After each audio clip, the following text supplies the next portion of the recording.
Hi there, and welcome to Enterprise AI Defenders, a show that highlights how enterprise security leaders are using innovative technologies to stop the most sophisticated cyber attacks. In each episode, Fortune 500 CSOs share how AI has changed the threat landscape, real-world examples of modern attacks, and the role AI will play in the future of cybersecurity. I'm Evan Reiser, the founder and CEO of Abnormal AI. And I'm Mike Britton, the CIO of Abnormal AI. Today on the show, we're bringing you a conversation with Matt Posid, Chief Security Officer at KPMG US.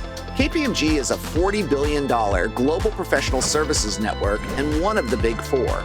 As a firm trusted with sensitive client and financial data across industries and geographies, KPMG's security posture is closely tied to client trust and compliance, making Matt's views on AI and security especially relevant. There are three interesting things that stood out to me in the conversation with Matt. First, AI is democratizing cyber attacks in a way that should change how we think about the threat landscape. The good news, controls you already have for old-fashioned fraud, like requiring invoice numbers, pre-registered vendors, and verified bank accounts, still work against AI-powered deepfake attacks. Second, when generative AI exploded onto the scene, KPMG didn't block it. They put up a splash page. The message reminded employees to use approved tools for client work while encouraging them to experiment and learn. And finally, Matt's sharpest point, your edge isn't tools, it's people and org design. When insider risk arises, you don't solve it in one lane. You connect the dots across data access, policy violations, and real-world behavior to see the full pattern early. Matt, first of all, thank you so much for joining us today. Do you mind maybe giving our audience a little bit of kind of background about kind of your role today and maybe how you got into cybersecurity? Sure, Evan, and thanks for having me here today. So I currently serve as the Chief Security Officer for KPMG's US firm.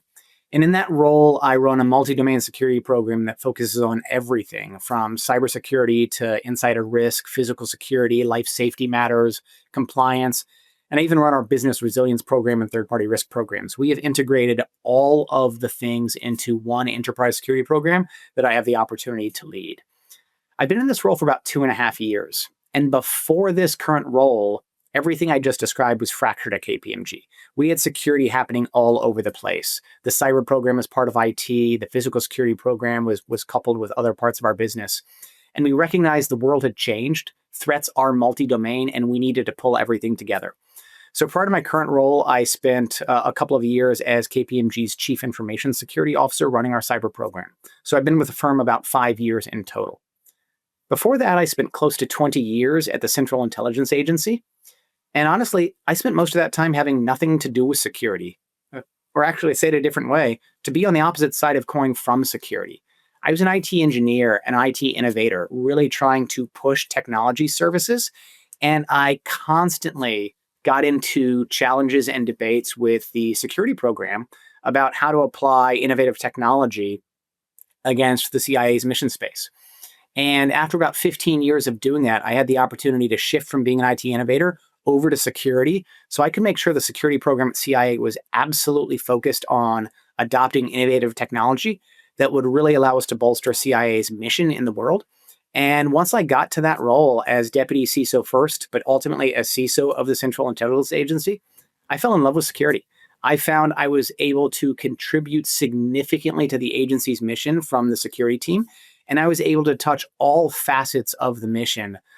It was truly a horizontal that cut across everything the agency did. Fell in love with it, and so I've been doing security ever since then. Do you mind sharing just a little bit more about KPMG? It's in the enterprise world, it's a household name. It may not be for every listener. So KPMG globally is a $40 billion brand, give or take, and it is one of the big four professional services and accounting firms across the globe. It is most known for our accounting business, and that's sort of the tried and true reputation of KPMG. But we're much more multifaceted than that. We absolutely are an accounting business, but we also offer tax services to our clients. We offer deal advisory services. We offer professional and management consulting services. And we also have a number of related subsidiaries that allow us to do that. So we provide a full suite of professional service to meet the needs of our clients. And our clients range from Fortune 100 sized clients all the way down to mid-market and smaller clients across the globe. So we provide these kinds of professional services and consulting firms to nearly any kind of company. We have the outsider's perspective, and obviously you are the person protecting the organization. Maybe you could give our listeners some insight on what does that look like to protect KPMG from the inside as an organization? Yeah, I think one of the most interesting and challenging aspects of the role is that we essentially are a third party to some of the world's biggest brands across all kinds of different regulated sectors that our clients operate in. And if we really think about third-party risk these days, right, third-party risk is critical to any security program. There's studies out there saying third parties are responsible for upwards of 35% of data incidents and cyber incidents. And so we have to care about our third parties. So all of our clients are absolutely worried about the security program at KPMG and how we can help our clients meet their security obligations. But that means we have to be responsive to each of their unique needs. And those needs vary from client to client to client, from sector to sector and to sector. And so we have to have a security program that is built with the flexibility to meet the needs of any and all of those different client obligations, those client regulatory requirements, and those client needs from us. And that means we maintain a very complex, very multifaceted security program. It makes it incredibly complex to run, but at the same time, that's part of the challenge that makes it really exciting as a security leader. I'd love to understand from your perspective at KPMG, what are some things that enterprises maybe underestimate or overestimate on the impact of AI, not so much on the benefits of it, but what it does to the threat landscape or just your enterprise security program? AI is really good at a couple of things. It is really good in making people better, and it's really good in making people faster. And this creates two fundamental paradigm shifts, I think, for the security landscape. Right? If you think, I'm oversimplifying this, but if you think of bad guys in three different buckets, kind of your amateur, your criminal, and your nation state, right? There are absolute capability and maturity differences between those three. Everyone's now getting better though, right? So our amateurs are now having more tools, more capabilities than they've ever had before. And I now have to worry about a group of people who might not have been as risky to me before. At the same time, everyone's getting faster at what they do. Vulnerabilities are going to be exploited faster. Every company out there has patch management cycles and IT hygiene challenges and has a cadence where they are used to applying patches and applying updates and doing IT maintenance and things of that nature. If the attacks are coming at me faster than they ever have before, we might find ourselves in a situation where that typical rhythm is no longer fast enough to keep up with changes in the threat. And so fundamentally, we've kind of democratized cyber attacking capabilities. Anyone and everyone can now do this if they want to, and we've made them significantly faster at doing it. And so I think that creates a world where the number of potential attacks and the velocity of those attacks is faster and wider than it has ever been before. On top of that, we see attackers putting new tools in their toolboxes. And this is a little bit different than what I just talked about a few minutes ago. So let's take fraud or impersonation. These have always been concerns for security professionals. Somebody could email us and pretend to be our CFO or our CEO and attempt to cause a professional to take action. Now we're seeing those same kinds of things with deepfake videos and AI-based attacks, and that makes them much harder to spot or detect. The good news, though, is good security programs have been worried about these threats for a really long time. And the controls we've had to protect against non-AI-based attacks are still in many cases effective against the AI-based variants. So let me give you a real example. Like if you had a worry about impersonation leading to payment fraud, you likely have robust controls in your accounts payable department that says, perhaps you need to send me an invoice number. Perhaps you have to be a pre-registered vendor. Perhaps you have to have a pre-registered bank account. And if you have those controls to combat old-fashioned kinds of fraud, when you get the deepfake video that pretends to be from your CFO and asks for payment, if you're following your proper procedures, that deepfake still should not be effective, even though it's incredibly lifelike. And so some of the controls we've had for years actually still prove very effective against AI-based impersonation and fraud attacks. So what are some of the areas you think that enterprise need to kind of, or maybe underestimating kind of the level of transformation required to keep up with the AI-enabled adversary? I think this is an area where AI can be both the poison and the antidote, right? And Not to over fearmonger or anything, but it's like any other arms race. If the bad guys are using certain tools, the good guys probably have to also in order to keep up with the capabilities, the velocity that we need to do to defend. And so that's going to drive us to one of those other dimensions I talked about, which is security with AI. How do we leverage these tools to actually bolster our ability to defend? How do we make us better? How do we fight at computer speed, at AI speed? And also, how do we leverage that to upskill our program? Instead of having junior analysts manually analyzing data, how do I leverage technology to be doing that for me and leverage my humans, not displace them, but leverage them to move higher up the stack to be level 2, level 3 analysts where they can solve harder and harder problems. And so just like the attacker is using these tools, I think we have to also. From your perspective as a CISO, how do you balance enabling that innovation with also protecting sensitive customer data, proprietary data, things like that? Like, where's the balance? I think that's the challenge a lot of, I'll start out by saying security professionals, but I'm going to expand this as I talk. I think that's where a lot of us are focused right now. And if you recall from my introduction, my background is IT innovator, right? I want to leverage innovative tech to achieve our business objectives. That's how I'm wired. That's how I still think of myself in many ways, shapes, and forms. But now I'm sitting in a security role where I'm accountable for also protecting the organization. If we go back in time a couple of years to really the huge spike in the emergence of generative AI, you started to see headline after headline of organizations blocking these kinds of sites because they didn't know what to do with them yet and they didn't know how to protect them. And at KPMG, we took a bit of a different approach. We put a splash page in front of these sites and we said, as a reminder, you have to use approved technology services to provide professional services to our clients, but we encourage you to experiment and learn and play with these tools, not for service delivery, but to explore how they might help your business in the future. And that allowed us to do a few things. One, it allowed us to build really robust business cases on the power of these tools and how they might help us internally.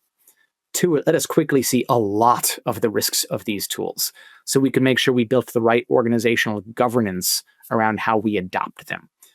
And I'm going to come back to this one in just a second.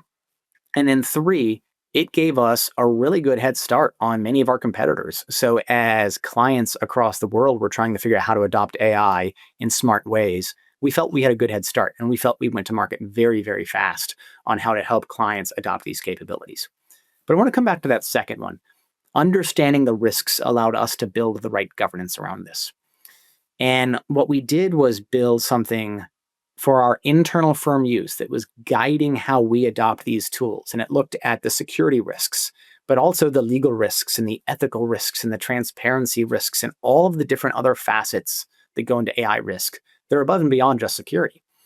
And we looked at who all of those stakeholders were, how they needed to contribute to all of the approval processes. And we built this internal process that worked incredibly well. In fact, so well that we branded it and marketed it as the KPMG Trusted AI Framework.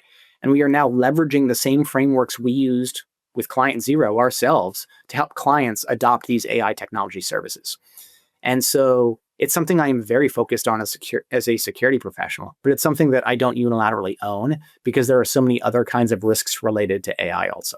What's kind of our advantage, right? What are some of the techniques or tools or training or assets that we have to kind of fight back, right? Is it kind of the data advantage? Is it that we kind of know our behavior of our organization? I would love one day to see bad guys at their staff meeting saying, whoa, wait a second, that threat does not align with our policy. We can't do that one. Or sitting around saying, whoa, wait a second.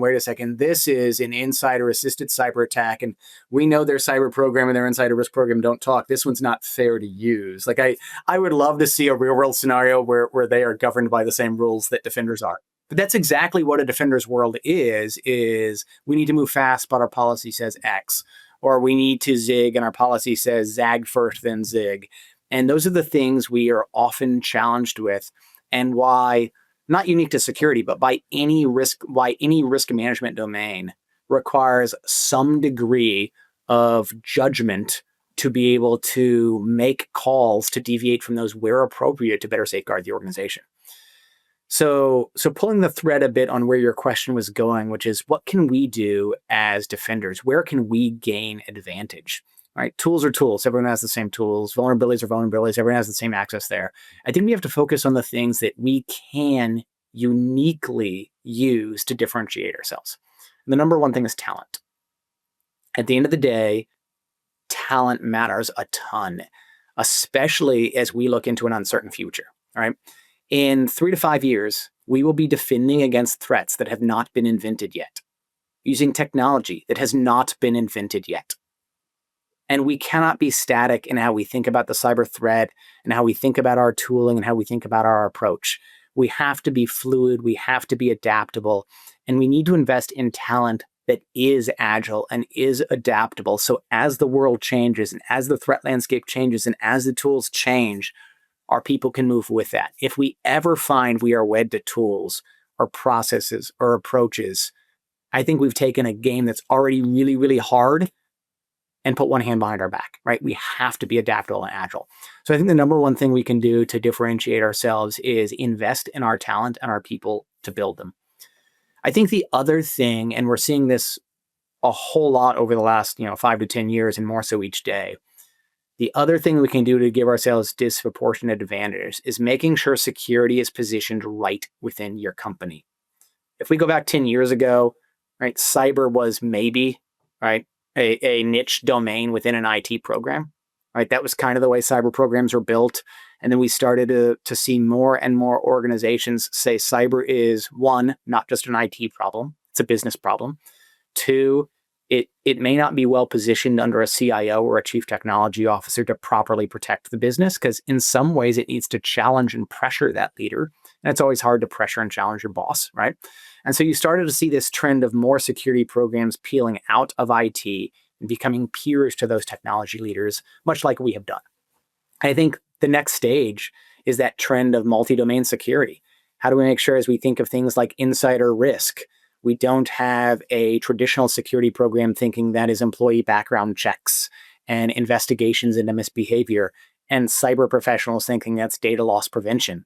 It's both, right? But if we're not treating it like a whole person risk, we're not seeing the entirety of the problem. And so I think the number one thing we can do is invest in talent. The number two is position security at the right place in the company to have the influence it needs to drive change. And three, we need to be thinking holistically about security problems rather than in their own individual silos. So we're combating the total kind of threat we're seeing. There's someone out there that might be listening, right? Maybe they don't even work in cybersecurity, right? But they're thinking about it. Or maybe there's a junior person in cybersecurity trying to think about, hey, how can I step up? Right? I just heard this awesome guy, Matt, talk about how we got to innovate and improve. But I'm just like a tier 2 analyst. I don't know what I can do. What would you kind of say to that person that's maybe listening to get, who can maybe do more than they realize? How do you let them know about that? Yeah, the first thing I'd say is your career is a bit more like a jungle gym than a ladder, right? I talked about how I grew up as an IT innovator, an IT engineer. And when I was 20 or 30 or 35 years old, I envisioned a future role for me as being a chief technology officer or a CIO. And even in my IT career, I moved around a lot. I was in networks, I was in data centers, I was in cloud computing and virtualization and application development and data management.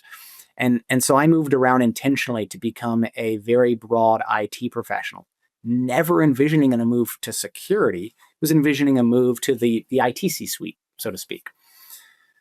And then an opportunity to move to security came up, and I took it because I thought working there for a few years would allow me to help fix the security program and get it to a position where it would be more business oriented. And I thought taking that out of body would make me a better IT leader for when I came back. And I found I just haven't gone back yet, right? Now, it's only been a decade or so. Maybe I'll look back one day. But don't be afraid of that uncertain horizon, right? Don't be afraid to take a role that may not align with where you thought you were going, because you might find yourself closing doors that otherwise might open a whole realm of possibilities. If I had been closed off to thinking about security as an IT professional, I would not be where I am today.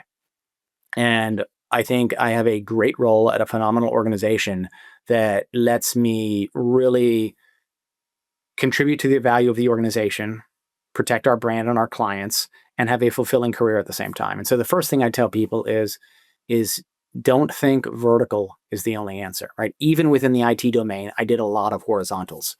Look at roles that you can use to build your skill set and build your acumen to better position yourself for wherever the future might take you, because the future is uncertain, right? Roles that you might end up in the future may not even exist today. And I think it's just building the right set of skills and competencies that get you ready for those. Where do you think we're going? Do you think we ever get to a point where we trust AI enough to be fully autonomous? AI is certainly awesome, right? Let's just get that right out. The AI is awesome, but it's not magical, right? It doesn't do everything. It doesn't do everything perfectly. And I think the answer to your question in part comes to what kind of AI are we talking about? All right. So as a cyber defender, I absolutely love chat-based AI tools. I use them every day over and over and over again. But as a cyber defender, I can't copy billions of IT alerts into one of those chat-based tools and get a meaningful security outcome, right? I need AI built into my tool, built into my workflow, and purpose made for the problem I'm trying to solve. And so do I think we get to a world where with unique niche business problems that have highly focused AI solutions, we are doing some kind of solution that doesn't have humans in the loop? Probably, just like we did with automation, right? A difference in fairness is that automation can be very deterministic and AI isn't always, but humans aren't always right either, right? And so we need to get to a point where the technology is as good or better as the humans. And then we need to say, what decisions can we allow it to make that are low risk enough that it's okay if it sometimes gets them wrong? Just like we do with humans, right? What decisions do we allow a level 1 analyst to make versus a director of incident response versus your head of cyber defense versus your CISO versus your CEO? We allow different humans with different sets of experience and knowledge and understanding of the business to make different levels of decisions. And I think we absolutely get to a world where AI is making some degree of decisions in our environment. I think we're probably already there in some cases. Though, we certainly in anything sensitive, we absolutely have humans in the loop here at KPMG. I suspect there are businesses out there that are letting AI make decisions. Right? So yes, I think we get there. What that looks like, what tools, whether or not that is general purpose AI, I don't have an answer to that question. We don't know what tomorrow's technology inventions are going to be and where it's going to take us, but we have to be willing to have a dynamic enough strategy. I always think of strategy kind of like a hurricane plot. I know where it's going to be on day 1 or in the next couple of hours, but by day 2, by day 3, by day 4, we have a wider cone of uncertainty. We know where it's not going, right? We know it's not going to be over here, but we don't know precisely where it's going to be. Technology is the exact same, right? We see the trends we're on. We can kind of guess where it might be. We know where it's probably not going to go, but it could be anywhere inside that cone of uncertainty. And as technology and security executives, we have to be prepared for anything in that cone. So we like to end the episode, Matt, with a bit of a lightning round. So the idea is that we're gonna ask questions that are impossible to answer succinctly, and then we're gonna try to get the one tweet version from you. This sounds fun. Let's do it. So what advice would you give to a new CISO stepping into their very first CISO job? Maybe something they might overestimate or underestimate about the role. First thing I'd say is make sure you learn the business. If you don't understand the business imperative and what the business risk tolerance are, you cannot be an effective CISO. How do you personally stay up to date on this stuff, right? What's your kind of information diet? 2 things to it. 1, I listen to things like this, right? I listen to a variety of podcasts about the security profession, the state of AI, the state of technology change. I try to stay abreast of the current trends and events, threats, etc. 2, I surround myself with really, really smart people who do the same thing, right? And so hopefully that creates an ecosystem or an orbit around me where we're each learning different things. And together we come up with a corpus of knowledge that helps us be successful. What's a book that you've read that's had a big impact on you and why? And it doesn't necessarily have to be a cyber or even work-related book. I recently heard a talk by Will Guidara. He wrote a book on the same topic about unreasonable hospitality. And the entire focus of the message he gave was how the little things add up to make a significant difference in how you approach building organizational culture and servicing those around you. At the end of the day, security is a business enabler. And understanding how we can make the process better for the business. There was so much in his talk that I think we can apply to what we do in the security world. So Matt, what do you think is going to be true about the future of AI in cybersecurity that maybe most people in industry today would consider science fiction? There are so many aspects of any risk management decision that require a judgment call. And going back to the conversation earlier, do I think AI will make decisions? Yes. Right. But where in the stack will it make them? At the analyst level, at the CISO level, at the CEO level? I think there's always going to be a human aspect of security or risk management. And so when I read articles saying this is something that we're just going to AI away and security will be, the easiest thing in the world, there won't be any more flaws. I just think that's a naive worldview on where the security industry is going. I think this will always be a challenging back and forth with attacker and defender. Matt, thank you so much for joining us today. Really enjoyed your perspective and looking forward to chatting again soon. Thanks for having me here. I really appreciate it. That was Matt Posid, Chief Security Officer at KPMG US. I'm Mike Britton, the CIO of Abnormal AI. And I'm Evan Reiser, the founder and CEO of Abnormal AI. Thanks for listening to Enterprise AI Defenders. Please be sure to subscribe so you never miss an episode. Learn more about how AI is transforming cybersecurity at enterprisesoftware.blog. This show is produced by Abnormal Studios. See you next time.